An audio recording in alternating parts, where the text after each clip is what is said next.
Hello, इस video में हम देखने वाले हैं introduction to sheet metal design. तो फर्स्ट, शीट मेटल डिजाइन क्या होता है? Sheet metal is a metal form into thin flat pieces और usually by an industrial process. Thickness can vary significantly. Extremely thin sheets are considered foil or leaf, and pieces thicker than 6 mm in bracket 0.25 inch are considered flat, such as flat steel or glass structural steel. Sheet metal is available in a flat pieces or coil tube. So K factor and bend analysis and bend deduction are important value used in calculate to correct sheet metal flat length और flat pattern. तो first हमारा है K factor bend analysis and bend deduction. तो first है हमारा K factor. We need to understand a neutral axis. जो हमारे sheet metal उसके neutral axis when sheet metal is bend the bottom surface is compress. जब हम अब sheet metal पे काम करते हैं वो जो बेंड हो रहा था वो जो बॉटम सरफेस होता है वो कॉम्प्रेस होता है एंड टॉप सरफेस है वो स्ट्रेच होता है. The neutral axis is located inside the metal where will be neither be compressed nor expanded, allowing it to maintain constant length. तो के फैक्टर कैलकुलेट करने के लिए फॉर्मूला है K is equal to small T by capital T. तो small T क्या होता है वो देख ले हैं. Distance where T is a distance from the inside surface of the neutral axis and T is the metal thickness. तो K factor की जो स्टैंडर्ड वैल्यू होती है 0.3 टू 0.5. तो हम 0.5 में वैल्यू लेते हैं के फैक्टर की. उसमें है हमारे बेंड अलाउंसेस. बेंड अलाउंसेस क्या होता है? Bend allowance is the length of material required for the bend. तो और bend deduction is the amount of material that will be deduct from the total flat length of the sheet metal. तो हम bend analysis में क्या करते हैं? Bend analysis में कहते हैं मटेरियल एडिशन करते हैं और बेंड डिडक्शन में हम material remove to the flat length से रिमूव करते हैं. तो बेंड एनालिसिस और बेंड डिडक्शन इंपॉर्टेंट है शीट मेटल में too because to produce precise and accurate sheet metal parts. तो जब हमारे पास बेंड एनालिसिस और बेंड डिडक्शन की करेक्ट वैल्यू होगी तो हम एक्यूरेट और प्रिसाइज मेटल पार्ट्स बना सकते हैं. और जब हमारे पास इनकरेक्ट कैलकुलेशन होगा तो हमारा टाइम वेस्ट होगा, मटेरियल वेस्ट होगा और मनी भी वेस्ट होगा.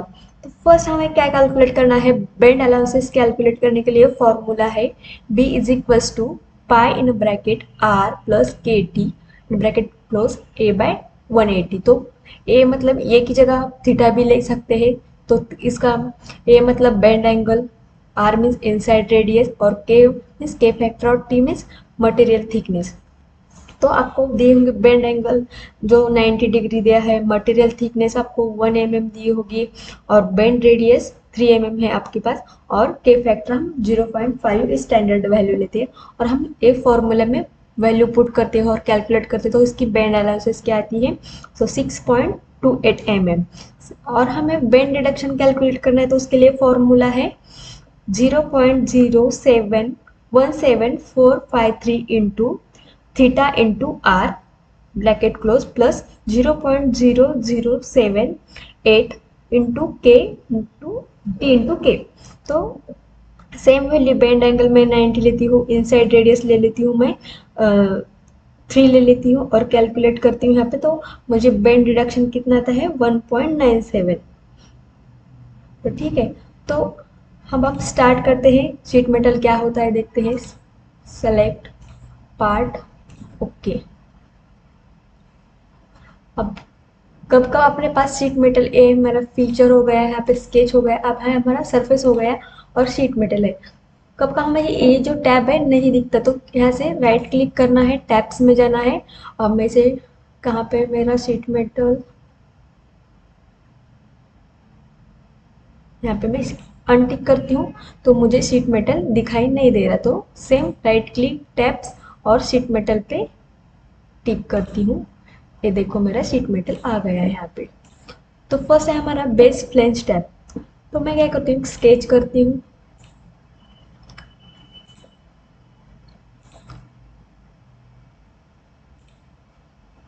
Exit sheet metal base flange.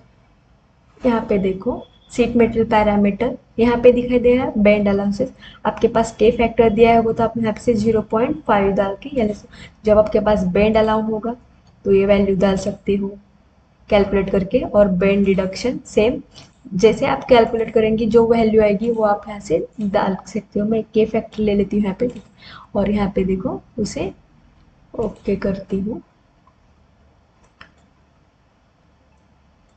अब मैं ऐसे मेरा नेक्स्ट ऑप्शन है एज फ्लेंज। मुझे सेम चाहिए। अब मैं एज सेलेक्ट करती हूँ। एज फ्लेंज के लिए एज फ्लेंज आपको जितनी हाइट चाहिए आप उतनी हाइट दे सकते हो। आपको हाइट चेंज करनी है तो यहाँ से हाइट चेंज कर सकते हो। मैं करती हूँ यहाँ पे 60 करती हूँ। ठीक है, यहाँ से आप देखो एक फ्लेंज पोजीशन है material inside first, material outside. आपको आउटसाइड चाहिए आउटसाइड ले सकते हो आप। Material outside bend outside, bend from which side आपको जैसे चाहिए आप वैसा ले सकते हो। मैं फर्स्ट वाला लेती हूँ, बेंड इनसाइड करती हूँ मैं इसे। आप यहाँ पे देखो कस्टम बेंड अलाउंस जैसे सेम आपके पास आपके यहाँ पे बेंड अलाउंस की वैल्यू दी होगी तो यहाँ पे आप डाल सकते हो के फैक्टर। मैं इसे अनटिकेट रखती हूँ। अब यहाँ पे देखो आपको एंगल कितना चाहिए आप एंगल भी ऐसे चेंज कर सकते हो। मैं 90 रखती हूँ यहाँ पे। आपको यहाँ पे से रेडियस चेंज करनी है तो यहाँ से यूज डिफॉल्ट रेडियस पे अनटिक है, इसको अनटिक करके यहाँ पे आप रेडियस डाल सकते हो। ठीक है, मैं इसे ओके करती हूँ और एक बेस प्लेन लेती हूँ यहाँ पे as plane sorry. Same value डालती हूँ यहाँ पे 60 के ओके। ठीक है, ये था हमारा बेस प्लेन और एज प्लेन। अब नेक्स्ट है हमारा मीटर फ्लेंज। मीटर फ्लेंज के लिए हमें स्केच करना पड़ता है मीटर फ्लेंज। अब यहाँ पूछ रहा है अ प्लेन और प्लेनर फेस और एज कैन। मैं इस फेस को सेलेक्ट करती हूँ। यहाँ पे देखो स्केच आ रहा है। आप लाइन कमांड ले सकते हो। मैं एक लाइन कमांड लेती हूँ और यहाँ से स्टार्ट करती हूँ। Select exit. ये देखो ये ऑटोमेटिकली एज सेलेक्ट किया है। अब मैं नेक्स्ट एज सेलेक्ट करती हूँ। यहाँ पे ये सेलेक्ट करती हूँ।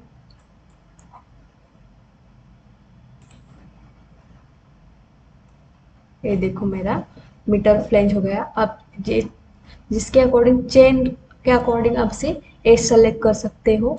यहाँ पे भी पोजीशन सेम है, मटेरियल इनसाइड मटेरियल आउटसाइड। ठीक है, यहाँ पे ट्रिम इनसाइड मेंट्स गैप डिस्टेंस कितना रखना है ये डाल सकते हो। सेम यहाँ पे कस्टम बेंड एंड अलाउंसेस के बारे में है, आपको दी होगी वैल्यू तो आप यहाँ पे डाल सकते हो। ठीक है, मैं इसे ओके करती हूँ। ये देखो मेरा मीटर फ्लेंज भी हो गया है। तो नेक्स्ट वीडियो में हम देखते हैं हेम के बारे में, jog, sketch bend, cross break क्या होता है, स्वेप्ट फ्लेंज क्या होता है। ठीक है, और लॉफ्टेड बेंड क्या होता है, convert sheet metal. Thank you.